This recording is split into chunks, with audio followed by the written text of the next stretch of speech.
आज देश भर में भगवान जगन्नाथ की यात्रा चल रही है। पुरी और अहमदाबाद समेत कई शहरों में भगवान जगन्नाथ की सवारी निकल रही है। भव्य तस्वीरें, वीडियोज आ रहे हैं। भगवान जगन्नाथ में आस्था रखने वाले लाखों करोड़ों हिंदुओं की आस्था के लिए आज बहुत बड़ा दिन है, क्योंकि वो सैकड़ों वर्षों से चली आ रही इन परंपराओं को मानते आ रहे हैं। और ये तस्वीरें भी आप देख रहे हैं, दर्शन कर रहे हैं। लेकिन सोचिए कि एक दिन ऐसा आए कि हिंदुओं की आस्था की ये परंपराएं बंद कर दी जाए, हिंदुओं को रथ यात्रा निकालने से रोक दिया जाए, हिंदुओं की रथ यात्राओं पर रोक लगा दी जाए, तो क्या होगा? ये भारत में तब तक संभव नहीं जब तक ये देश है। लेकिन जिस दिन वो अल्पसंख्यक हो जाते हैं बहुसंख्यक, क्या ये हाल होगा जो बांग्लादेश में हो रहा है? क्योंकि अब हम आपको वहीं की तस्वीरें दिखाने वाले हैं। बांग्लादेश के हिंदुओं की जैसे हर रोज एक परीक्षा हो रही है। उनका सबसे बड़ा गुनाह यही है कि वो हिंदू हैं। वो माथे पर टीका लगाते हैं, पूजा पाठ करते हैं, मूर्तियों की पूजा करते हैं, और यही इस्लामिक कट्टरपंथियों को पसंद नहीं आ रहा है। सबसे पहले हम आपको ऐसी तस्वीरें दिखाना चाहते हैं जिन्हें देखकर हर हिंदू को आक्रोश भी आएगा, दुखी भी होगा। जिहादियों के बांग्लादेश में देखिए हिंदुओं की क्या स्थिति है। यहाँ एक मंदिर के अंदर रखी मूर्तियां ऐसे ही एक जमीन पर पड़ी हुई हैं। ये मूर्तियां आज ट्रेंड कर रही हैं। ये माँ दुर्गा और माँ काली की मूर्तियां हैं, जो मंदिर को तोड़े जाने के बाद ऐसे ही लावारिस जमीन पर पड़ी हुई हैं। बांग्लादेश की यही हकीकत है।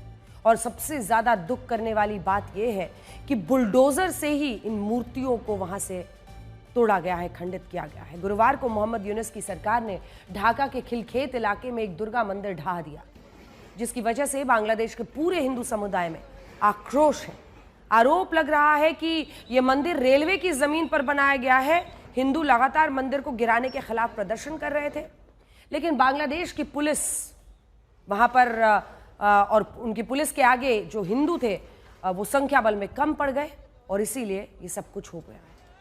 आप देख सकते हैं कि एक हिंदू महिला अपने इस मंदिर को बचाने के लिए इस बुलडोजर के आगे लेट गई है। हिंदू महिला लगातार मंदिर को गिराने आए जत्थे को चुनौती दे रही थी।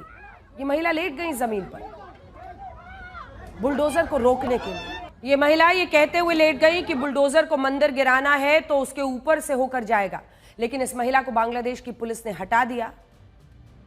जब ये दस्ता उनको पकड़ के वहां से खींच कर निकाला गया, देखिए जब ये दस्ता मंदिर गिराने के लिए पहुंचा तो महिला ने वहां भी इन्हें रोकने की कोशिश की, लेकिन देखिए कैसे महिला पुलिस इस हिंदू महिला को खींच कर ले जा रही है, उसे वहां से हटाया जा रहा है। हिंदू तो पहले ही बांग्लादेश में संख्या बल में कम थे, और जब इन हिंदुओं को भी वहां से हटा दिया गया तो फिर बुलडोजर ने मंदिर ढा दिया। इस मंदिर का ढहाने का ऑर्डर ढाका के डिप्टी कमिश्नर के दफ्तर ने दिए थे। पूर्वांचल आर्मी कैंप में बने इस मंदिर को गिरा दिया गया। बांग्लादेश में ये कहना सबसे आसान हो गया कि हिंदुओं ने जमीनें कब्जा करके मंदिर बनाए हैं, इस मंदिर का तो पता नहीं। लेकिन सच्चाई ये है कि बांग्लादेश में कई मंदिर तब से मौजूद है जब इन कट्टरपंथियों के पूर्वज भी शायद हिंदू ही थे। बात बात में जो टूलकिट ये कहता है, आपने सुना ही होगा, हमेशा बांग्लादेश की सोशल मीडिया पर चर्चा होती है। बात बात में जो टूलकिट ये कहता है कि इस्लाम खतरे में है, जो गाजा दिखाता है, फिलिस्तीन जिन्हें दिखता है, जिसे ईरान दिखता है, उस टूलकिट को बांग्लादेश क्यों नहीं दिखता? इन एजेंडाबाज लोगों को बांग्लादेश के हिंदू क्यों नहीं दिखते?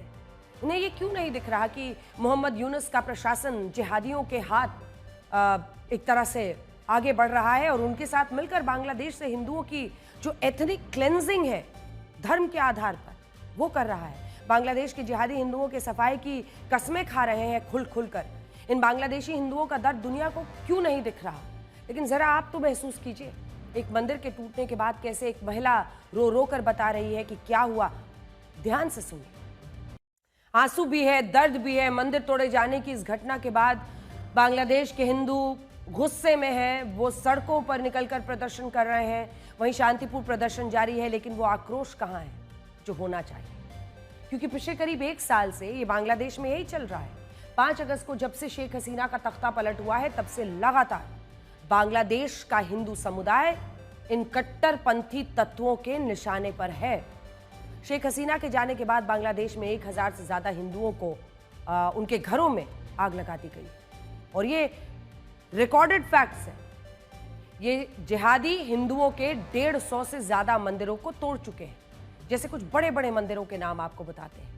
सुनामगंज का लोकनाथ मंदिर, कई शहरों के इस्कॉन, काली मंदिर चटगांव, उनके 3 हिंदू मंदिर, और अब ढाका का ये दुर्गा मंदिर।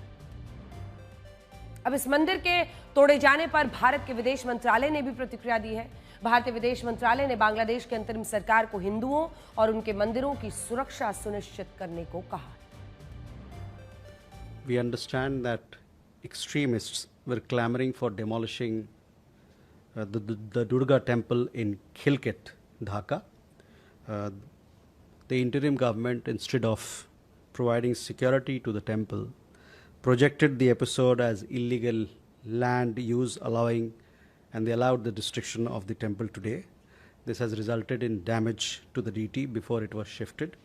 We are dismayed that such incidents continue to reoccur in Bangladesh. Let me underline that it is the responsibility of the interim government of Bangladesh to protect Hindus, their properties and religious institutions.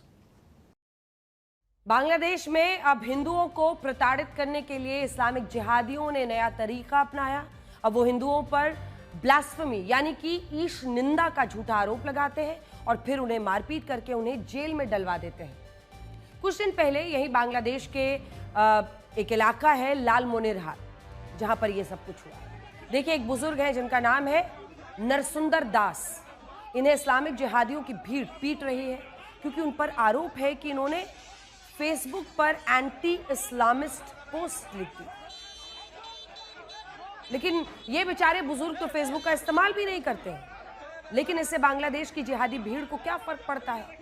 उन्हें तो बस ये दिख रहा है कि ये हिंदू है, इस पर आरोप लगाओ, इस्लाम के खिलाफ बोलने का लगाओ, तो ये भी उन्हें पीटने लगे। इन्हें इस कट्टरपंथी भीड़ ने बुरी तरह से पीटा, उनके कपड़े फाड़ डाले। इन पिता पुत्र का नाम है परेशशील और विष्णुशील। ये भीड़ इस पिता पुत्र को पीटते हुए थाने लेकर गए। रास्ते में इन्हें बचाने के लिए कोई सामने नहीं आया। थाने में भी जब थानेदार ने इन आरोपियों को फांसी दिलाने का आश्वासन दिया, तब जाकर ये भीड़ मानी है। मतलब जैसे वहां पर पुलिस वालों को भी भाषणबाजी करके भीड़ को समझाना पड़ता है, इतने उग्र वो हो चुके होते हैं। इसके बाद भी यहाँ ब्लास्फेमी के नाम पर फैलाया गया यह आक्रोश शांत नहीं हो रहा। इन दोनों हिंदू पिता पुत्रों को फांसी देकर, देखिए ये रैली निकली है इनके खिलाफ। इन दोनों हिंदू पिता पुत्रों को फांसी देने की मांग पर लगातार ऐसे ही प्रदर्शन हो रहे हैं। एक ऐसे शख्स को फांसी देने की बात हो रही है ब्लास्फेमी के नाम पर कि उसने ईश निंदा की फेसबुक पर, और फेसबुक पर उसका वो है ही नहीं। बड़ी बड़ी रैलियां वहां निकल रही हैं। लेकिन असल में हकीकत यह है कि बांग्लादेश में हिंदुओं के खिलाफ, भारत के खिलाफ बहुत ज़्यादा नफरत बढ़ गई है। वहाँ जब तक शेख हसीना थी तब भी ऐसी घटनाएं होती थी, लेकिन कार्रवाई होती थी, जिसकी वजह से ऐसी घटनाओं पर अंकुश रहता था। लेकिन जब से वहाँ मोहम्मद यूनुस की सरकार आई है, तब से उन्होंने ऐसे कट्टरपंथियों को खुला छोड़ दिया है, जो अब खुलेआम भारत को धमका रहे हैं और गजवाए हिंद की धमकी दे रहे हैं।